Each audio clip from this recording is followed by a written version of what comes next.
जी friends कल 8/9/2023 ਨੂੰ ਜੀ ਟੈਸਟ ਹੈਗਾ ਟਾਈਪਿੰਗ ਟੈਸਟ ਤੇ ਲਿੰਕ ਹੈ ਜਿਹੜਾ ਅੱਜ ਹੀ ਪਾਇਆ ਗਿਆ clerk ID clerk account clerk legal ਤੇ ਕਲਰਕ ਕੰਪਟੈਂਟ ਆਪਰੇਟਰ ਦਾ ਪਲੀਜ਼ ਵੀਡੀਓ ਨੂੰ ਫਟਾਫਟ ਸ਼ੇਅਰ ਕਰ ਦਿਓ ਤੁਹਾਡੇ ਸੰਪਰਕ ਚ ਜਿੰਨੇ ਨੇ ਸਾਰਿਆਂ ਨੂੰ ਵੀਡੀਓ ਸ਼ੇਅਰ ਕਰ ਦਿਓ ਤਾਂ ਕਿ ਕੋਈ ਵੀ ਕੈਂਡੀਡੇਟ ਹੈ ਜਿਹੜਾ ਐਡਮਿਟ ਕਾਰਡ ਡਾਊਨਲੋਡ ਕਰਨ ਤੋਂ ਰਹਿ ਨਾ ਜਾਵੇ। Admit card application number date of birth enter ਕਰਕੇ ਤੁਸੀਂ ਕਰ ਸਕਦੇ ਹੋ। दूसरा तरीका है जी search with name father name and date of birth.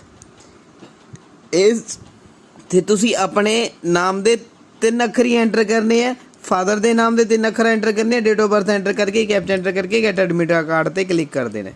जे कुछ नहीं पता चले तो कमेंट जरूर कर दियो जी। वीडियो नूं जरूर शेयर कर दियो, सारे नाल लाइक कर दिया कर, सारे तक वीडियो जिहड़ी पहुँच चुके। उम्मीद है प्लीज़ तुसी सारे करोगे।